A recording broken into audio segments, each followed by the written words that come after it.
Welcome to Stoughton Community Access Cable and our Community Forum show. My name is Steve Kelley and I'm your host today. Today I have the pleasure to bring with you two travelers, world travelers, right here from Stoughton, Shirley Farber and her son David. So David, welcome to the show. How are you doing today? I'm doing good. What brings you here? What traveling have you done? I've gone to Israel. Recently? Recently, yes, and we've gone to Brazil. Last year. We went to Spain, actually. Wow, so you've been all over. All right, well, Mom, what brings David to Israel in particular, and how is it that you are here on the show? We went to Israel. We were invited to participate at the Jewish Media Summit, which is a conference that gathers journalists from around the world, Jewish journalists that work in the Jewish media or work in other medias. We were invited by the government of Israel to sit down and talk and listen and discuss. We were together with the Prime Minister, with President, with members of the Knesset, the Parliament. So it was a very nice experience, and then we decided to stay a few more weeks to tour the country. So during that tour, I got a chance to speak to David, and David told me it wasn't always a real comfortable stay. So what happened that upset your stay while you were there, Dave? The alarmings with Gaza. I was hoping during this vacation we could not be annoyed by an alarm or a bombing. It's more than an annoyance. I think it's a threat to your health, right? You might die. Yeah. So that didn't happen. You actually were alarmed. So what was that experience like? Well, Where were you when you heard your first alarm? the first alarm, we were staying in the, I think, Montefiore Hotel. Jerusalem. And we were walking like where there was trains and things, and then right there when we were walking there was an alarm, and we had to go into a tall building, it was tall, but we went under. Then we thought that kind of place wasn't safe, but then they showed us the real bomb shelter. So you had to actually go in a bomb shelter because you were fearful that a missile had been shot. And where are those missiles coming from? Gaza, and I heard that on the news some were coming in from Lebanon. So you don't know that for sure, of course, Yeah. but you heard Gaza and Lebanon. Right. So what's that all about? Maybe we'll ask Mom, but before I ask her, what do you think that's all about? As a person who's 9 years old, somebody's decided to send a missile your way while you're busy traveling in their country. Why do they do that? Well, I think because they're mad at us they're mad that the tourists, because not a lot of tourists are going into their countries, they're just going into Israel, not their countries. Mm-hmm. That's why they were bombing. That's what I think was the reason they were bombing the airports, trying to bomb them. So they think there's an injustice in the world, and they're trying to figure out if they can change that by throwing around some bombs, huh? That's what I think. Yeah. I like that view. So, Mom, what's your view? I bet it's a little different. No, I think they hate us. I think the main problem is that they hate Jewish people, and they want Jewish people to leave the area. Israel is the only Jewish country in the whole world, and is the only Jewish area in the whole Middle East. So we are surrounded by enemies. Mm-hmm. Muslims, mostly Muslim countries, and they want to wipe Israel from there. So it's not only they're disputing the land, but they actually want the Jews to be out of there. Because even if we give them the land, they wouldn't let us stay there. Right. And are there issues about water in that region as well? Do you know? In Israel, they solved the problem with water. They have reservoirs everywhere we travel. We saw beautiful reservoirs, and we saw how they have the technology to desalinate, take the salt out of the water, and to conserve water. They have all kind of technology to conserve the water and to use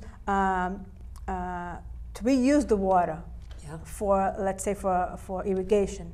So they figure out a way. But still, the area controlled by the Palestinians in Gaza is a area where they don't have the technology, and they rely mostly on Israel for example, electricity. They don't produce electricity, so they use electricity from Israel. And recently, I read that one of the missiles coming from the terrorists in Gaza hit a power plant and ended up cutting the lights in Gaza.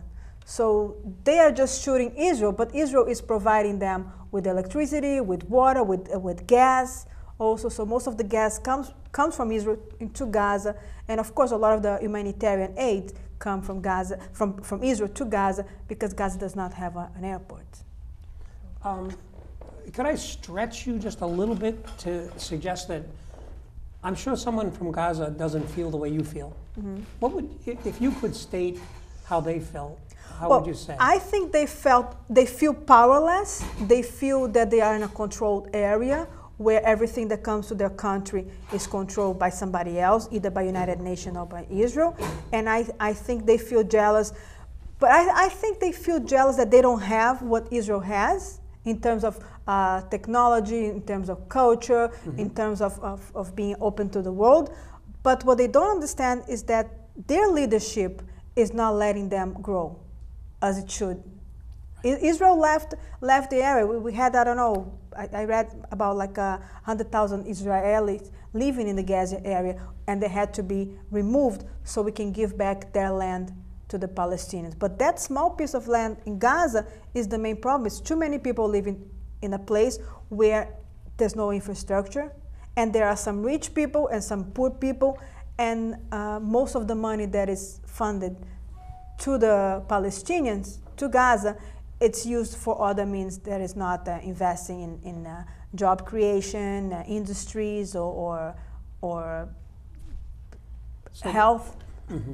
So they have to actually come to, if somebody is very sick in Gaza and cannot go to a small hospital, they have to come to be treated in Israel. And Israel is open to them. So it's amazing that the world does not understand that the Arabs go in Israel and they live in Israel. They go in the same hospitals, they go to the same university. I went to the Hebrew University in Jerusalem.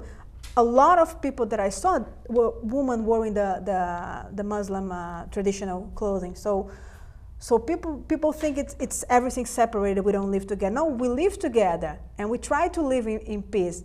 But we have to be aware that a lot of the Palestinians that come into Israel, they want to eliminate us. So it's hard to separate the good and the bad. Yeah. And I just saw today on the internet there are Muslim in the Israeli army, and it must be very hard for them because they are fighting with their own. And there's a lot of Christians also in living in Israel. So Israel is open. In Israeli parliament, there are Muslims also. So it's thinking 20 years from now, what would you say, what can you do for David today that would allow him, here, let me make this question even harder, okay? Let's say you were from Gaza and you had a 9-year-old son. What would you say to that person so that 20 years from now they could understand Jewish people better? Understand that specifically talking about Gaza, not talking about the whole part of the West Bank, which is a different mm-hmm. situation, just the Gaza, understand that Jewish people left Gaza and it's under your control, and you should force your government to create opportunities for your own kids, create university, invest in technology, and attract companies from around the world to create jobs in your country. Right now, with the leadership that they have, which is Hamas, which is a terrorist organization recognized by America and by Israel as a terrorist organization, they are stopping their own country from growing. So they're not creating opportunities for their own population. So I think if in 20 years during this time, their own population, their own Palestinian population in Gaza, can force the government to look into the future and invest in education and opportunities for their own, they won't be any more jealous of Israel, and they will be like you see. I went to Eilat, and people from Jordan, they come to Eilat, they visit, they're tourists, they go in and out, and when there's peace with Egypt, people from Egypt can come in and out. Tourists come to Israel, ended up going to Egypt. So the more you open to the country and less radical you are, it's better for the economy. So what would you say to a 9-year-old boy over in Gaza? I would say, well, you can't just hate Israel because other people are hating Israel. Mm-hmm. If Israel hates you back, still I would say you should still not hate them. It's awful hard to do. And someone, like if you go to school this year and somebody comes to you and starts to punch you and you want to punch them back, don't you? Yeah. So isn't that the problem, that the people from Gaza feel like Israel's punching them, and the people from Israel feel like the people from Gaza are punching them? So what you're saying is you shouldn't hate them even though that you might think they hate you. How do we fix that? You might think of like a solution of giving presents to make equal, like giving land so you're both equals. Because I saw on the map Gaza and Lebanon are much smaller than Israel. Mm-hmm. And Israel is small too. But my mom said that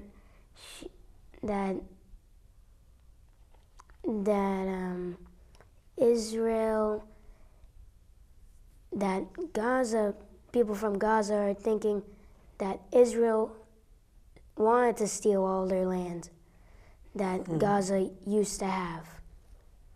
So maybe to get over that, you could have some sort of presence, and maybe, I think if you were a 9-year-old and you said to a 9-year-old over there, let's go play some football, and maybe you guys could get along a little differently after the football game. Yeah, you have to make a bond with each other, actually. Yeah, so something like that. Because I'm looking for someone like you, as you look at the adults around you today, we have not solved the problem. So we look for somebody like young people like yourselves to come up with ideas to create bonds that will solve the problem that we haven't been able to solve. So as you leave the show at some point, I want you to think about that. Maybe tonight you start to think about what difference you could make that we haven't been able to make yet. You kind of, I think as a child, you tend to look at adults as competent people that are getting things done. But in this case, we haven't been able. An entire wealth of various cultures have not been able to solve this problem. So it's kind of an interesting, it must be a big problem. So Mom, you come from Brazil. I come from Brazil. Right? So some people don't even know there are Jewish people in Brazil. Yes, there's a small community in a country, about 100,000 Jews. Yeah, in a population of Millions, 200 million? 200 million? 200 million. Yeah. So a very small population of Jewish people. Yeah. But a very united community also, which is very, very nice to see that all the events, they get together and they show support of Israel. It's a very Zionistic community. Right. And you, when you went to Israel this summer, you went with your husband? Yes. Yes. And your son? Yeah. And how did you and your husband meet? We met in Jerusalem at the Western Wall. Yeah. We were both praying there. We both asked God for For David? Yeah, to find a partner, and we met there. Was a Shabbat, was a Friday night, and then we met again on a Saturday morning. And by coincidence, we were sent to a same house. Was an American couple invited us for lunch. And then during lunch, we start talking, then we start going out, and then we decided to to get married, and he's from Randolph. He was born in Randolph. Yeah. So we moved back to Massachusetts. Now, was it love at first sight? Yeah. It was very quick. Yeah, that's very nice. And so now you live in Stoughton? I live in Stoughton, and I work a lot with the Brazilian and Portuguese-speaking community around Massachusetts, and I started in 2005.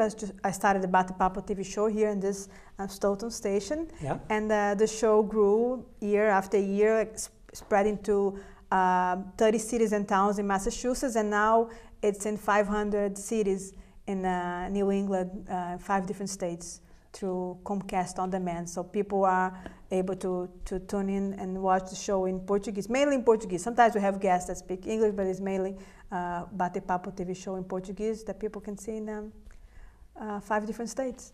And is there a particular synagogue that you go to?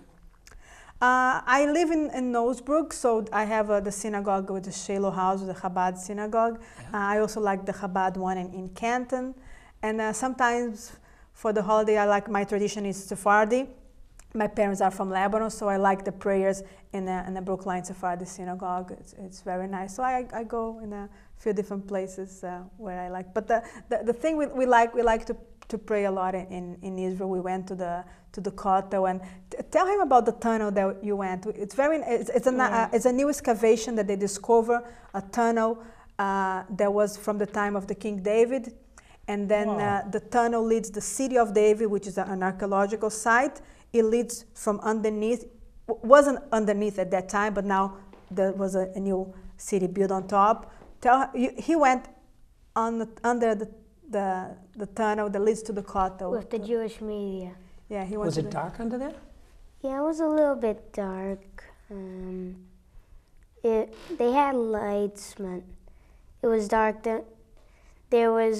They told us, the tour guide told us about how they discovered it. Like they said, I remember the tour guide said that they were saying when they got to a certain point in the tunnel, hey, the cameraman has to be in front because he's looking. So they put the cameraman in front and climbed on top of the tour guide. Oh my goodness. Why did he do that? To get in front to show the whole world that because of the cameraman, he has to see everything that's going on. Right. And what was let's say maybe you could tell us the importance of that site. What is it about that they wanted you to see it? The Jewish media, are you saying that the Jewish media wanted to see it? I don't know. I'm asking you. Okay, so I think the Jewish media wanted us to see it because they wanted us to learn about the history of Israel and learn how the people pray. The tour guide was saying that the people prayed under there when they were being conquered above. Mm-hmm. So they had to pray under. Right. So they had a refuge that was under the actual surface of the ground. And I got to see the last brick of the whole wall. The Western Wall. Yeah, the last brick of the Western Wall.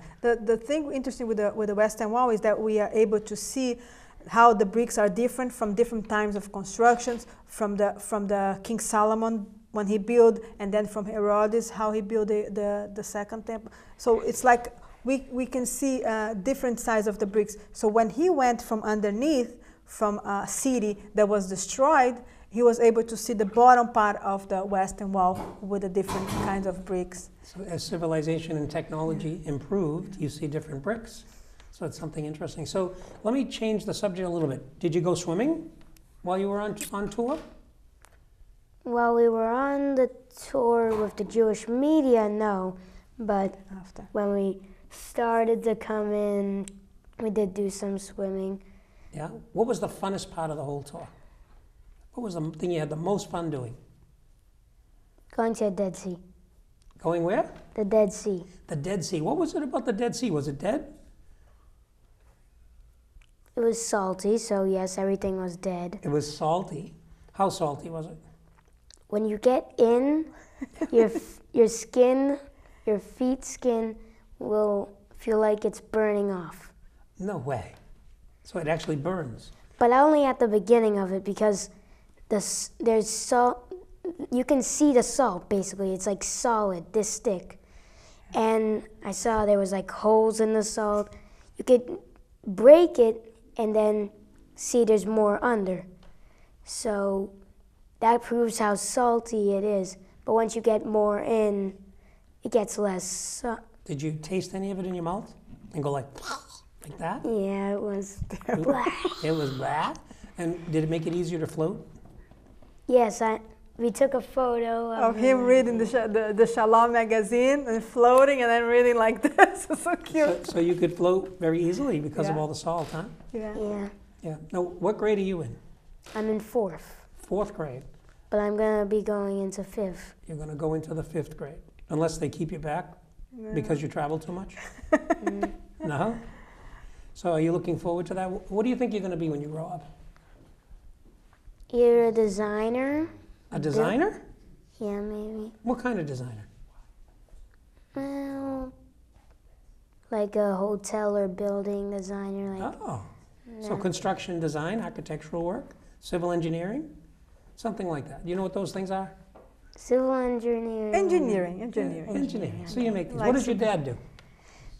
Marketing with the magazine. Marketing. Okay, good. And what does mom do? Publishing the magazine. Publishing the magazine. So that brings the magazine out. What magazine? Do you have a copy of the magazine here? Yeah, one is. I wonder if you could hold that up for. One is this one. It's Shalom magazine.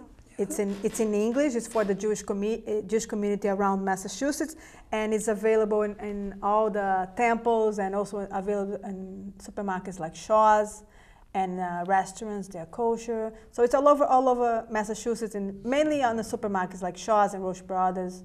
Wow. So people it comes out 4 times a year.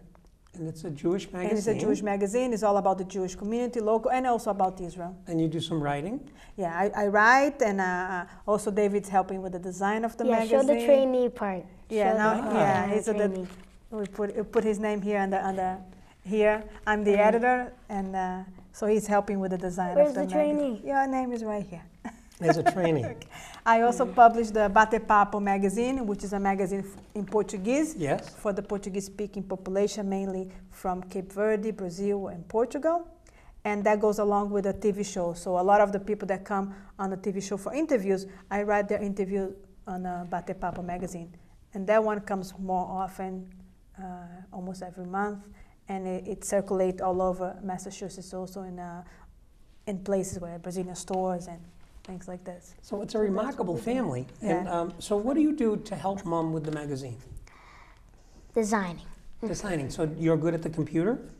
Yes. Yeah. She says that I learn fast. Yeah, he learned very fast. We worked 2 different design programs, CorelDRAW and PageMaker, and he picked up very fast, so he can help me with that. Yeah, PageMaker is great. I use PageMaker.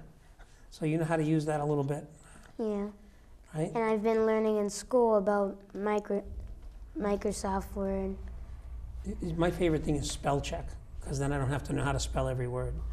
You just use spell check. Well, he's doing something even better than that. Instead of typing, they use the voice to text. So now he's writing an article about the trip from Israel to be published in a magazine. So he's just talking to the computer, and the computer types everything. So he doesn't even need to learn the spelling anymore. So what do you think somebody 9 years old should learn from you about going to Israel? You're going to write an article about it, so what do you think, what's the important stuff?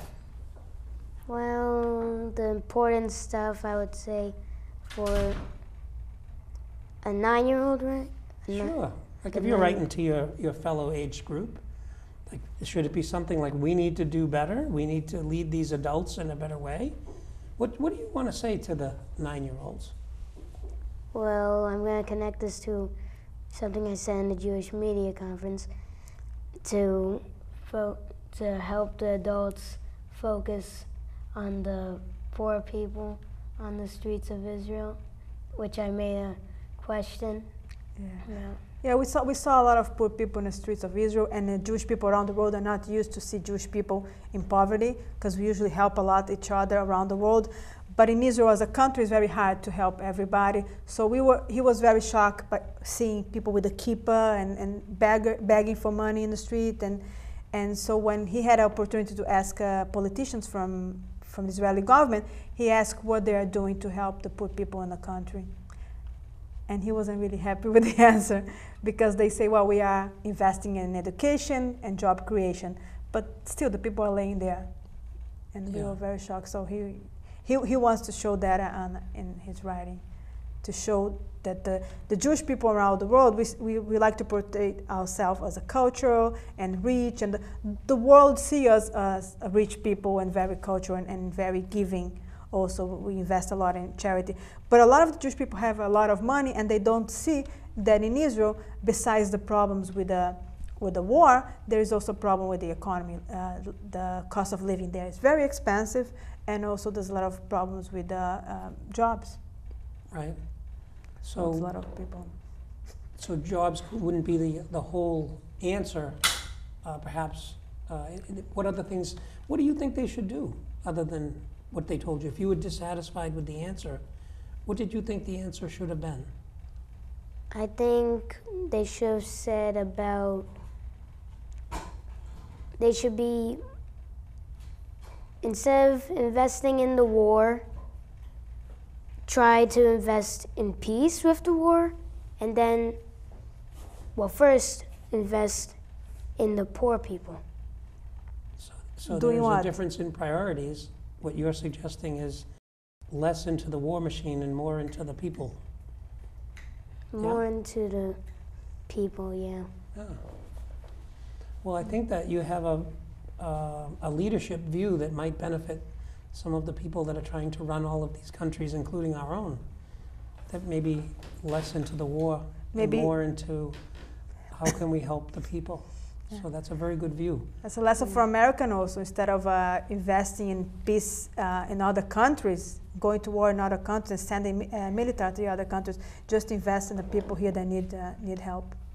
Well, I want to thank you both for coming on the show.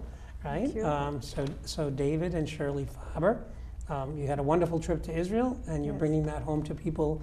Some of the lessons you learned, and we really appreciate it. I would like to invite people to check my Facebook, Shirley Farber. It's open to the public. They can see beautiful photos and beautiful articles about Israel. And they also can see your show, which is? Yeah, Bate Papo Magazine. Bate Papo Magazine. I have the link also on my Facebook, Shirley Farber. Wonderful. And it's nice to see that you're bringing David into a world that he can have positive impact. Yeah, and he can learn about the world. I think we can only have peace when we learn about other cultures also. Thank you. Thank you both. Thank you.